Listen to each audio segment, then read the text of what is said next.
operational capability. And so that type of readiness is something that we practice with many of our clients, especially in banking and finance. They're very, very on top of this because they have core banking modernization projects that are $1 to $2 billion in size. And they've experienced a lot of pain in those, right? And they have stockholders. They have people whose careers are absolutely terminated because of the lack of efficiency in those deliveries. And the consequences to them are very real. And so what they're adopting right now is this process of readiness to be able to really measure in their portfolio which projects can they actually execute on, regardless of the value to the enterprise. What are the ones that we can actually measure and execute to, and as a result, we're going to see a benefit on the capital that we're investing. And for those that are already in flight, what they're tending to do is beginning to measure, is that project still going to return on the value that we anticipated? And they're measuring it while it's in progress. And if they find that that's not happening, they'll terminate that project, and then they'll move those dollars into another area of focus. So moving to the second point, which is really dealing with the... Okay, if I could ask you, Mr. Kedra, to kind of get to the points and yes. Move through them, that would be great. I'm just sensitive to time and I understand. Kind of held the room. So just the second point is that permission factor. It's the permission factor that goes into the departments and the leadership within the agencies that allows them to really exercise some different paths of execution, introducing readiness measurement, looking at consortiums of companies to bid and be able to have access to the bidding process so that they can produce a different result, right? So you don't want the insanity model anymore, so deviate from that. And so right now, the state is doing a lot of really interesting and very productive work in terms of reshaping through the stage gate process and other activities that they're doing. And to be able to really leverage a lot of that really good work that's being done, instituting some metrics, instituting a little bit of skewing of the ability to procure and really allowing companies in market that have demonstrated value to go after those projects will create a better equilibrium within the market, and you're going to start seeing a lot more responsiveness. And that's going to prevent you from being in flight, trying to fix things in flight, because when you have a project that has started out badly, no matter how talented the team is that's brought in to do it, regardless of whether it's a state team or a vendor team, the result is it's like the whole data mantra. And that's what we've seen in the project. Garbage in, garbage out. Right. So if you can I've used that actually. Yeah, if you can measure that out, right. Filter, get a good execution path, then you're going to start to see much better results. All right. Well, that's very good. I mean, that metric I like. Yeah, it's a good point. And that's it. Thank you, Mr. Castro. Yeah. Appreciate that. Yeah. Great ideas. And Mr. McGartland, how are you? Thank you for being here today. I really appreciate the opportunity to hear. And you're local as well, the Thomas Technologies. Yes, I am. Thank you for the opportunity. My name is Marty McGartland. I have 35 years experience in the IT industry, most of it in IT consulting, and I am the founder and CEO of Natoma Technologies. Natoma is headquartered here in Sacramento with offices in Long Beach and Washington, D.C., and we have a 17-year history of working with the state, and Natoma completes all of our projects on time, on budget, with a happy client. So we feel that public funds are way too precious to accept the failures that plague our industry. We can do better. It's great that we have a lot of successes, but we can get more. And a lot of it goes back to the procurement stage. So I was going to focus a lot on that. When you spend 20 years developing a project and 10 years just procuring the latest vendor, it's hard to change direction at that point in time, and like for Breeze. Mm-hmm. And so I've just had 9 points. I'll touch on them briefly and go into any more detail you'd like, but I'm aware of the time constraints. Thank you. First one is the state needs to articulate the business need, not define the solution. Way too often in our RFPs, we see half the requirements being devoted to telling you how to do the job, not telling you what problem they're trying to solve. Breeze is a good example. By the time you were done with the technical requirements in Breeze, you were limiting the solution to basically the package they had tried in the 90s. Other vendors didn't get an opportunity to even bid their solutions because they didn't meet all the requirements that were articulated. So that's one of the biggest ones that we see constantly throughout the state. Very good. The procurement should be done by state employees, not vendors. One of the challenges we have as system integrators is when we show up for bidders meetings or confidential discussions or we start the requirement stage, too often we're talking to vendors, not to the people doing the job. You may recall a letter from one of the DCA employees complaining about nobody on the project team talked to him or his team about how they do their job. That's because we're not allowed to. We're restricted to talking to this vendor pool who then talks to them. It's a lot more, especially in the area of agile development. I need to work with the people who are going to use the system, not talk through a filter. Very good. Well, Carol mentioned mandate executive sponsorship. We talked about, Director Ramos having authority to cancel projects, things like that. That should be done with the executive sponsor. When a project is coming in front of you, where's the exec sponsor on that project? Their name needs to be on the line and have as much responsibility for the success and failure as that as the vendor. Fifth is, and this is something that Caltech disagrees with. I'm missing fourth. Fourth is, you're not missing fourth, I just said the wrong number. Okay. Okay, the fourth one is, and this is something Caltech would disagree with, is we need to do smaller projects in chunks, not the Big Bang Theory. The Big Bang Theory is proven in the 70s and the 80s that it doesn't work, and it has consistently not worked. Alex gave you some stats on some of the failures of big projects. Federal government, GSA, Department of Navy, Department of Army, try to keep all their projects under $10 million. IT projects. We're not talking about new bomber, construction. And if Carol mentioned the Bowen law, which stops follow-on contracting. Well, it makes sense when you write the RFP, you shouldn't be able to bid. But if you do phase one of the project and you do it successful, you should get the next phase two and the phase three and phase four. For something like Breeze, why didn't we start with one small board? And if that went successful, why didn't we go to the second board? And if that went successful, the third board? Why did we go into a long drawn-out multi-year requirements phase? Same with the Office of the Courts. Why not start with piloting something that's already working in Santa Cruz County or Orange County, pilot that for one or two judges, see how that works, and then go to another one and roll it out that way, rather than a multi-year requirements phase. We're strong supporters of the gate system. We think that's great. I've worked with Dow Chemical and the Navy on their gate systems, and they both use them to greatly accelerate the process. Dow Chemical, the stage one of their gate process is 48 hours. You submit a maximum of 2 pages, and you get an answer, yes or no, in 48 hours. I think we're looking at a once-a-year kind of evaluation process. So I think we could use it to accelerate, not slow down the whole RFP and procurement cycle. Sixth, and several people mentioned this, contract code 6611, we think should be the standard for all projects. Projects should be an open dialogue where I can talk to you about your needs, refine my solution to your needs. I liken it to having a contractor put in a backyard for you. Can you imagine if you couldn't talk to that contractor as he was going forward with his bids and say, oh, no, I'm not going to tell you what I want anymore. I already wrote it down once. We need to make 6611 a standard. A good example would be, say, with Breeze, for instance. There are other solutions out there. The state of New York, state of Oregon invited all the vendors to come in and give demonstrations. Let's see what you're doing, how you would solve our problem. Let's look at it, and then move forward. We hire a vendor who writes up all the requirements and then says, if you meet these, then you can come in here and bid, but we don't want to see your software and how it might work for us. Something else we mentioned, I have a slightly different take on it, would be past performance. The federal government uses a CPAR system. It's a very mature system that's been out there a long time, proven to work. Past performance, and Assemblymember Stone will say this, past performance could be considered, in our paper saying this, as the biggest, if not the only criteria that you could use for judging future success. If you can do this, and this well, chances are good you're going to do the next one. If you don't do those 5 well, chances are good you're not going to do the next one.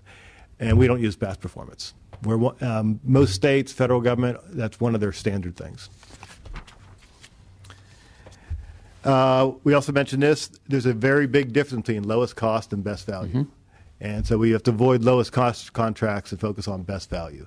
If I can do it quicker, better, faster, and successful, don't go to somebody who might be $1 an hour cheaper, who's going to be 30% over budget, 2 years late, whatever it might be.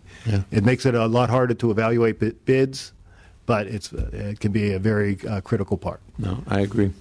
One example, Secretary of State a couple of years ago had a lot of their systems down for multiple months and made the papers and lots of bad press. Well, they put out bids and they picked the lowest cost vendor once, twice, months go by, and finally they decided we wouldn't pick the lowest cost vendor, and then within a day it was fixed. So one day is a lot better than a few months for a couple dollars an hour. And last, and one of the big ones, which we would disagree with, in fact, you can see in some of the answers to some of the stuff in the write-up and the thing, is we shouldn't artificially restrict competition. And we do that way too often. You don't need to be a big company to do big. Some people say, oh, we need assurances. Well, the assurances come in past performance.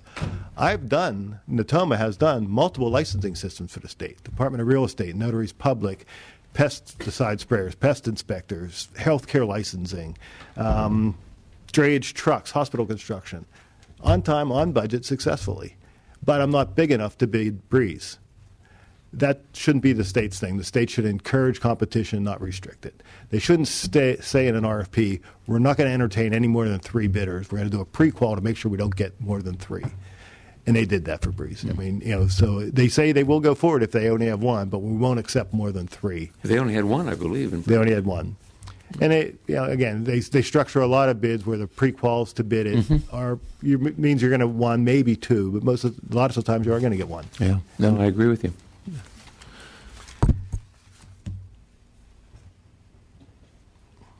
I think you've covered those. Yeah, I think I'm good right there. All right, well, that's great. Thank you, Mr. McCarthy. Thank you very Great much. ideas. I've listed them all, and I think they're all very great suggestions, and we'll make sure that we can see how we can integrate those into the thinking. So thank you so much. Doctor. Hi. How are you? So Thank you. honored to be here. Thank you for being here today. This is kind of a different little thinking and approach here from the aerospace corporations. Let me give you a little history of. Oh, I'll tell you who I am. Very good. Thank you. I actually used to be a mathematician before I. Could you speak a little closer to that microphone and push? Is the button on there that should be white? Is it on? No, there is no. Maybe there is no button on those. Is that okay? Yeah. I think that's Okay. Good. I used to be a mathematician If before you I speak kind of into it, maybe into turn it put it a little closer to you. And no, it's Okay. I used to be a mathematician before I became an engineer. I got my doctorate at Northwestern University, taught at Princeton, and then went to Hughes Aircraft, where I spent most of my adult life. I have built complex, software-intensive systems for about the last 30-some years. When I retired from Raytheon Hughes, I actually went to work for the Aerospace Corporation. I now head the co-lead the Office of Flight Software and Embedded Systems. I'm the West Coast lead for that. The Aerospace Corporation is a 50-plus-year-old corporation. We are chartered. We're a nonprofit. We are an FFRDC, that's a federally funded research and development corporation, and we are chartered by Congress to be the technical voice of excellence to the Air Force and Space. We maintain mission assurance. That's what we do. Our only job is to ensure that the missions are successful, period. So we do not develop software, we do not deliver software, we do not develop systems. We make sure that the right job is done. That's it. And we do it from start to finish. We do it from the analysis of alternatives before you decide to... Do you need to... no, it's not me. No. We do it from the analysis of alternatives when you need to decide what kind of a system you might want to consider and what it might look like, to actually helping to construct an RFP. And I will point out that I've heard a lot of good suggestions about RFPs, but in my world, an RFP has very specific characteristics. You describe the system that you desire and a set of requirements, and you tell the offerer what kinds of things you want to see and how they will be evaluated specifically, because nobody wants a challenge once a decision is made. And so it has to be done on a very, very mathematically sound basis. Regarding past performance that people have described, in software-intensive systems, we frequently ask for a software architecture early on. I'm going to describe that in just a minute to you, because that's super important. That's good. And we have your handout. You do. I'm going to get... No, I appreciate that, so we can follow on. Did you have one, well, Senator Gutsch? I'm You're not there quite... yet. No, I know you're not there yet, but I just see the architecture evaluation. Yeah, so we also describe what kind of contract deliverables, CDRLs we call them, need to be provided during the development so that the government, the Air Force, can watch the development and make sure that the contractor stays on track and is actually building the system that needs to be built. So, towards that, I should point out this also includes every phase of the life cycle. So, the kinds of deliverables I'm describing include a software development plan describing how the software will be developed and where and when and how tested. It includes a collection of metrics that the contractor will provide that will provide insight, not just lagging insight, but also forward-looking insight, that are technical measures. Programmatic metrics as well are provided. That's usually on the order of earned value and staffing and money spent. Those can give some insight when problems are getting ready to occur. Are you guys familiar with earned value? Maybe? A little? Okay. A little bit. Okay. Yeah, you might be spending too much money doing the wrong thing. Yes. And that kind of stuff shows up, and everybody yells, halt, let's go take a look at what's going on. In addition, during the life cycle, at every stage, the contractor is required to request permission to proceed. So what does a life cycle look like? Once a contract is awarded, there's a System Requirements Review, SRR. There's a little while after. That's to make sure that they have all the requirements understood and that they've flowed them all down to the system level. They've taken the purchaser, Air Force's requirements, broken them out into what a system set of requirements should look like. At a preliminary design review, that's the next stage, you would see kind of an early view of what the system should look like.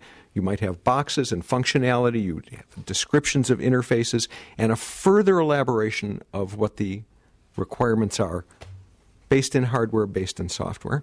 At a critical design review, a CDR, you would have a fully built system on paper, ready to go, actually electronically, ready to go. And at that stage, development is usually begun. Now, I must say that their development often prototypes along the way to ensure that you're actually doing the right thing. At each of those stages, the very last thing the contractor says is, we request government permission to proceed. You gotta say you're doing the right job to proceed. And there's a tremendous amount of technical oversight to ensure that the right job is being done. A tremendous amount. Now, when people were talking about the development of software, one of the things I personally am called on regularly to do is to find out, is this contractor going to be able to deliver on time? And I'm able to take pretty much the kind of system they do together with the sizing of the system, and I'll give you a pretty good estimate. You can do this with commercial tools. A pretty good estimate of how long it's going to take them and kind of what defect level they're going to have when they deliver the system, and about how much money it's going to cost. This is a regular thing. Now, when the RFP is issued, one of the things we ask them for is, what do you think the size of the system will be, together with some particular characteristics of the software that's being developed and the way it's being developed. And when we evaluate the system, one of the things we do is we run such a model, and we're able to say, you know what, you're in the ballpark, or no, you're not in the ballpark, and you can exclude an offer just based on that. Now, let me tell you, a few years ago, Dr. Wanda Austin, who is the president and CEO of the Aerospace Corporation, let me just back up 1 minute. At the Aerospace Corporation, I should have said this a little earlier, we only really have this one job, mission assurance in space. The way it works is that the general in charge of the Air Force's Space and Missile Systems Center, prior to a launch or an installation of a new system, will look at Dr. Austin and say, are we good to go? And she has 4,000 engineers like me working for her, and our only job is to say, good to go, or here are the risks. And we find these risks acceptable or not acceptable. And then she delivers her report to the general. That's our job. That being said, a few years ago, it was discovered that in a number of programs, it was found that the software architecture was difficult to be. The software architecture was insufficiently specified so that when the system went to be built, all of the functionality that needed to be put in could not be put in.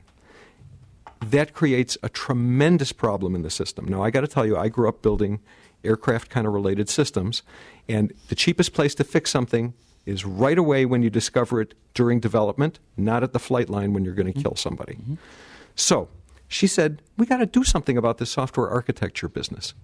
Go figure it out. And she gave it to my boss, and he said, have a good time with this. So I went and put a team together, and I got to tell you, I put subject matter experts in the development of systems, people who have owned software houses, people who used to do software architecture evaluations for major vendors and academics. We had actually a professor from UC Irvine who came to the Aerospace Corporation and has actually written a book on it. And I asked them, how do you know a good architecture when you see one? And nobody had a good answer. So what we did is we put together a framework to evaluate software architectures early on. And this is typically done before that preliminary design phase.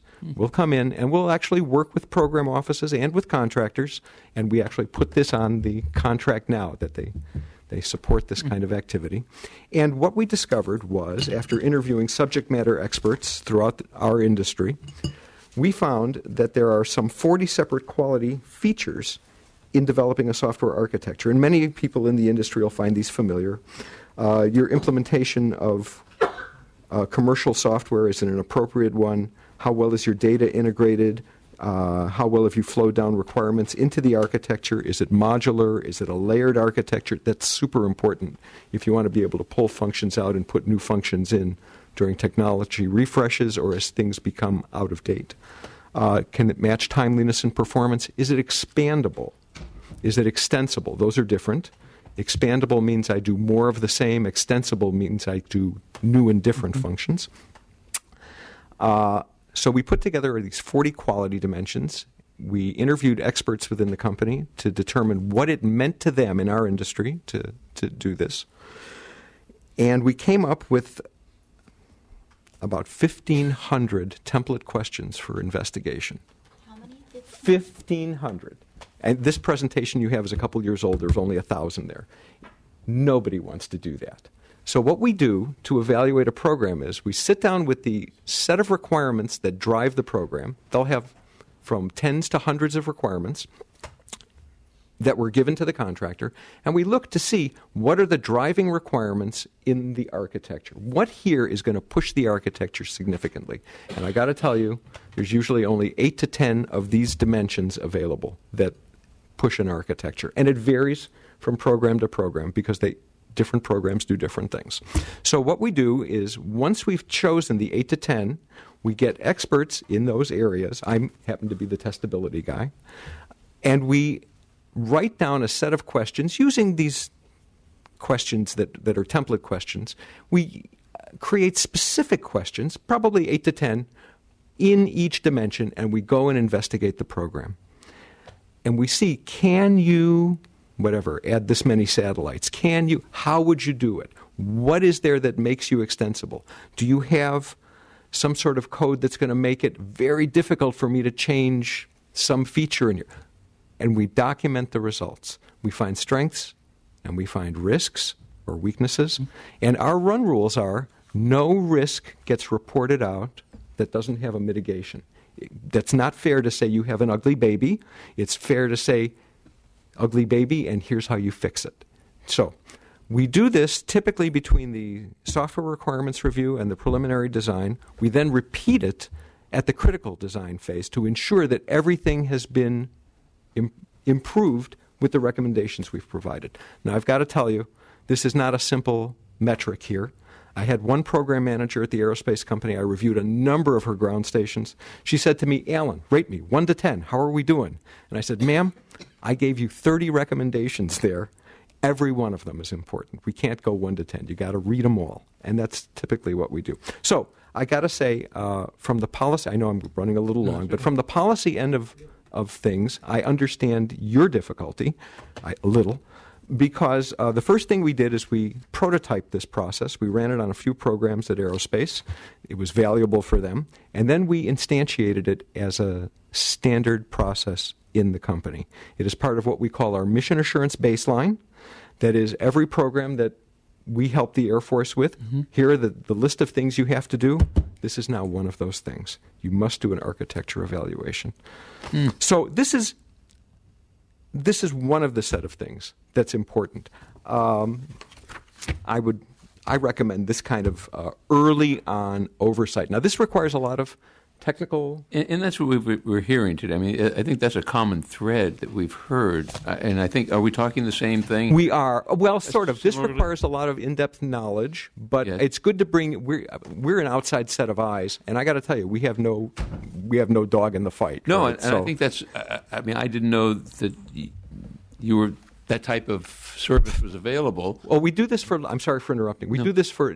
So our big customer is the Air Force, but we actually do this for other civil it's offices interesting as to have well. someone evaluate and make sure that the architecture is in the right form. Now, some of the other things that I heard on oversight and approval are very near and dear to me, and if I could just take a couple minutes to tell you.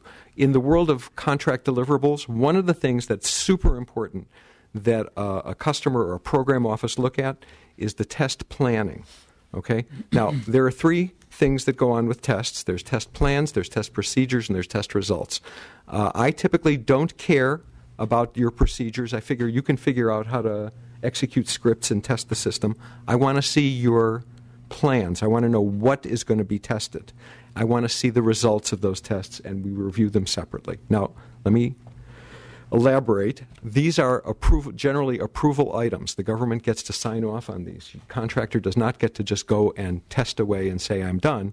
You have to, the purchaser has to buy in and say, this is the way I want the system tested. Now, that said, there are a variety of different ways to test systems. There are, I heard IV&V here a little earlier. That's actually a separate thing. We call that OT&E. It's operational test and evaluation. For software, we usually run through a qualification test. We call it SIQT. And what that does is it tests that the software has met its requirements. Not just the requirements that the program office gave, but the requirements that the contractor has elaborated down to the lowest level. It is proof that the requirements are satisfied. Number two, there's generally a functional acceptance test or a validation test of the system. So that's a running of the system in some kind of a normalized way. Now, this is another area that the Aerospace Corporation about 7 or 8 years ago found that there were issues in the industry. And part of the issue was that there was insufficient testing. So what we came up with was something we call test like you fly. Not the best English, but test like you fly.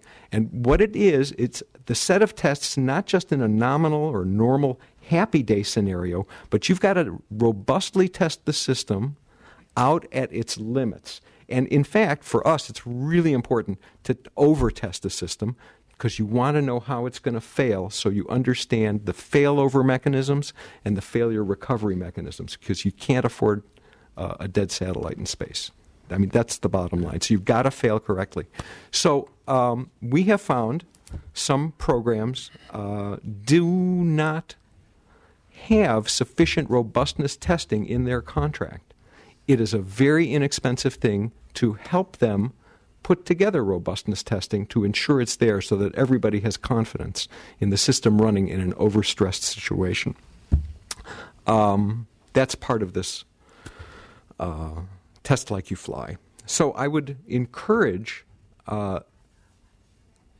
oversight of the testing at the requirements level, over-testing, stress testing to ensure that the systems that you purchase are robust and not brittle, not subject to easy breakage. And then after all that kind of testing is over, the government implements what's called operational test and evaluation, and they really give it to users and say, does it meet your need? Not just were the requirements satisfied, but can you use it? And once that's done, then the system is suitable. Do you have any questions? Interesting. That's a little more technical than I can process, but I think I get and understand the timing of things and when it's critical to have to ask certain questions, and that's really our role today is to make sure that the department and that the state does it in the appropriate manner so that at the end of the day, the information that the vendor has or the information that the department is using is adequate to provide the end result, which is a good program and a workable one at the end of the day. So this is very helpful in terms of the architecture questions and how you frame the questions that have to be asked. So, okay. Did you have a question, Kathleen? Thank you, Senator Galgiani. Dr. Yanal, thank you very much. It's my pleasure. Appreciate it. And this is very helpful, too. I like Very good. the handout that you had. So I just want to thank you very much for being here and really presenting the important part that, industry sometimes gets blamed for a lot of what has occurred. But I think what we've heard is that there are some cases where industry and the vendors have performed well, and in cases where, just as any other business, there have been challenges or problems that they've presented. But clearly, from what we've seen today, and we had a hearing the other day especially over the Breeze situation and their abilities, is what we've learned is that the state has a lot of responsibility in doing the exact part that you've talked about, which is having the right information first. The garbage in part. If it's garbage, it's going to come out that way, and it's going to cost us a lot more money to get that at the end of the day. And that's not what we want. We want to be able to be prepared and to manage projects in an appropriate manner. So thank you for presenting that aspect of it and what we need to do to have success in the projects that we fund for the taxpayers and those people who utilize the system on a regular basis, not just the dollars that go into the cost of the project. So thank you very much for being here, and seeing no further business, the hearing's adjourned. Thank you so much. Thank you.